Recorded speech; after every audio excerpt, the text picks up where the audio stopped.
안녕하세요. 알쓸정TV입니다. 요즘 핫한 이슈들로 알아두면 쓸모 있는 일반 시사 상식 문제를 다뤄보려고 합니다. 퀴즈 형식으로 준비했으며 문제는 총 10문제입니다. 여러분의 지적 호기심을 마음껏 발휘해보세요. 첫 번째 문제입니다. 남의 불행이나 사고, 실수, 결점, 잘못 등을 인터넷상에 주로 영상의 형태로 공론화해서 이득을 챙기는 사람을 칭하는 말은 무엇일까요?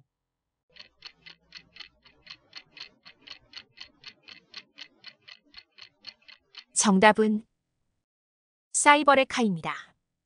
2018년에 어느 한 유튜버가 본인의 영상에서 레카라는 표현을 처음으로 사용한 게 그 시작이며 사이버레카라는 용어를 유행시켰습니다. 일부 유튜버들이 사이버레카를 통해 혐오 비즈니스를 운영하고 있으며 이는 악플과 같은 부정적인 반응을 양산하여 사회적으로 큰 문제가 되고 있습니다.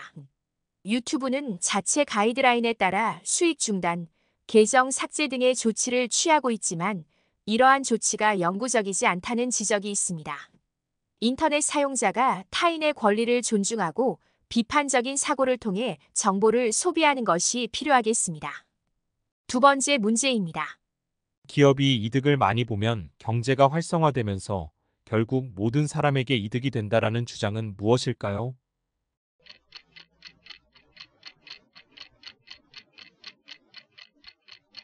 정답은 낙수효과, 낙수이론입니다.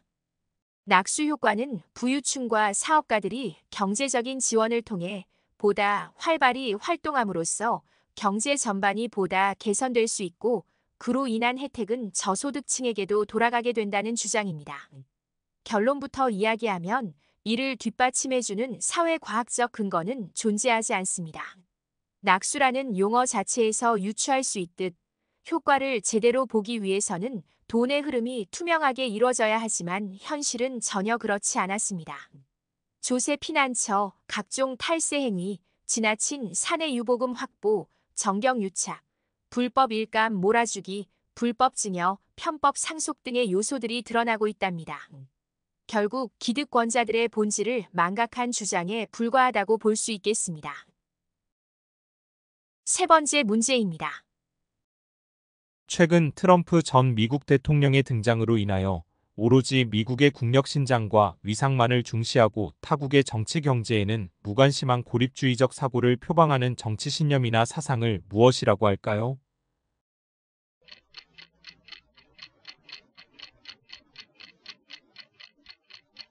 정답은 잭슨주의입니다.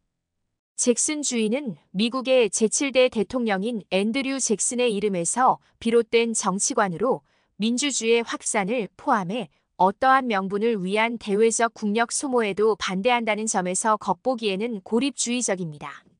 이 고립주의 노선의 강력한 동력원은 경제위기로 인한 대중의 불안과 경제가 불안할수록 값비싼 대가를 동반하는 대외 개입에 대한 일반 대중들의 혐오에서 비롯됐습니다. 철저히 미국의 국익만을 바탕에 깔고 있는 고립주의, 경제우선주의, 포퓰리즘의 성격을 띠고 있답니다. 네 번째 문제입니다. 1969년 세계 최초로 개발된 국제 벤치마크로 모건 스탠리의 자회사인 모건 스탠리 캐피탈 인터내셔널에서 만든 주가 지수는 무엇일까요?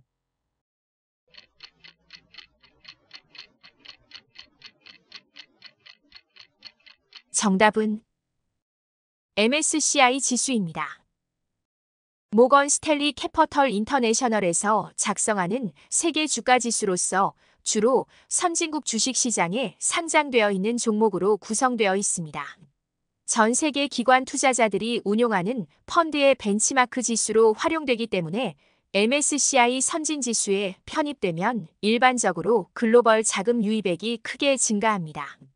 현재 우리나라는 MSCI 신흥국 지수에 포함되어 있답니다. 전 세계 주요 투자회사들이 이 지수를 참고해 포트폴리오를 짜기 때문에 특정 국가나 종목이 MSCI 지수에 편입되면 해당 종목의 수요가 늘어나 주가가 뛰는 경우도 많습니다.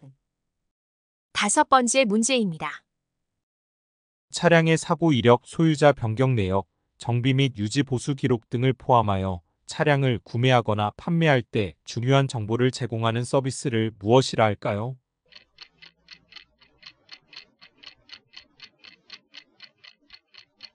정답은 카이스토리입니다.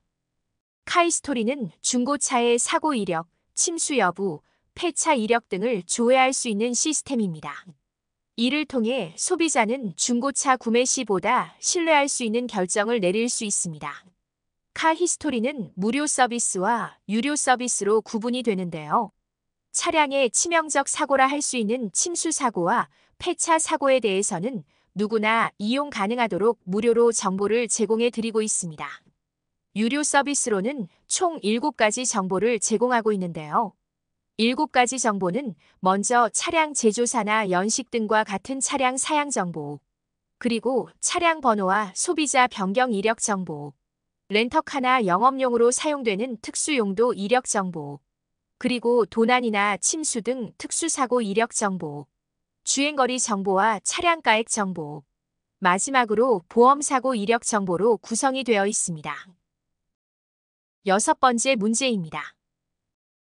국내 8개 은행이 예적금, 채권 등으로 자금을 조달한 금리를 가중평균해서 구하는 자금 조달 비용 지수로 대출금리 등의 기준이 되는 이것은 무엇일까요?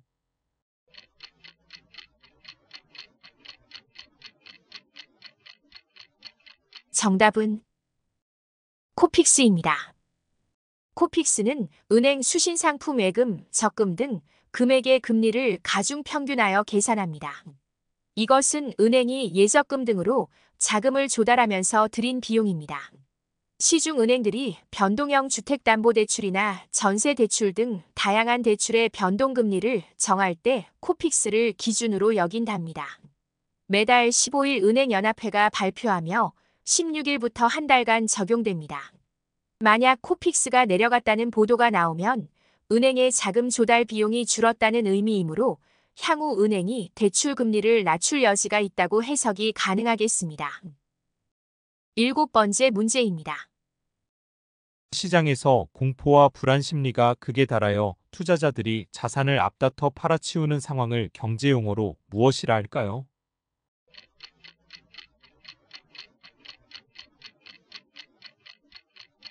정답은 패닉셀입니다. 8번째 문제입니다. 조선 왕조의 시조인 태조부터 철종까지의 25대 472년간의 역사를 연월일 순서에 따라 편년체로 기록한 역사서는 무엇일까요?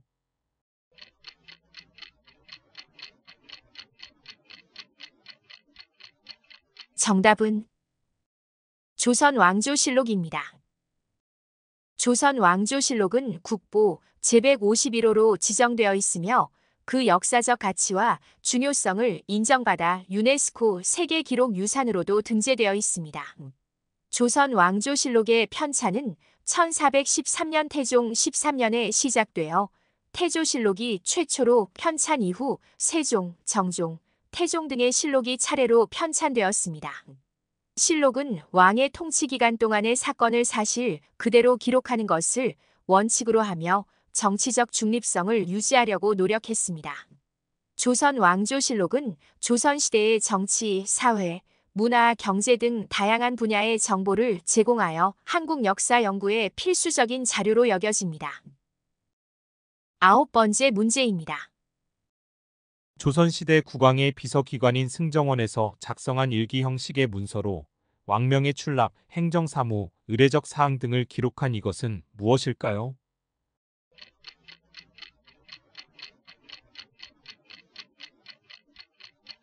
정답은 승정원 일기입니다. 조선시대에는 왕과 부서들 간의 소통을 맡아 각종 서류들을 정리해 왕에게 올려서 보고를 하고 왕이 내린 명령을 부서들에 전달하는 비서실 역할의 승정원이라는 기구가 있었는데 이런 승정원에서 왕이나 부서들에서 올라온 일들을 기록한 기록물입니다. 승정원 일기는 세계적 기록유산이며 대한민국 국보 제303호로 지정되어 있습니다. 안타깝게도 임진왜란 이괄의 난등 전란으로 대부분 소실되어 현재까지 남은 기록은 인조 1년에서 조선이 경술국치로 멸망한 순종 4년까지 287년 정도 분량입니다. 마지막 10번째 문제입니다.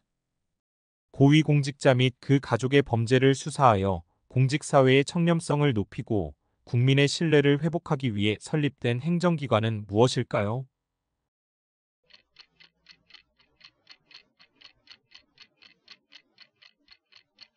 정답은 고위공직자범죄수사처입니다. 고위공직자범죄수사처는 2021년 1월 21일에 출범한 권력형 비리수사 전담기구로 국가인권위원회와 더불어 대통령의 업무 지휘를 받지 않는 차관급 독립중앙행정기관입니다. 원칙적으로는 수사권만을 가지나 법관, 검사, 고위경찰 공무원에 대해서는 기소권까지 갖습니다. 사실상의 검찰 견제기관, 검사에 대한 수사와 기소가 가장 핵심적인 기능이며 검찰의 범죄를 검찰 자신이 수사하는 것을 막는 역할을 합니다. 끝까지 시청해 주셔서 감사합니다. 더 좋은 영상으로 찾아뵙겠습니다.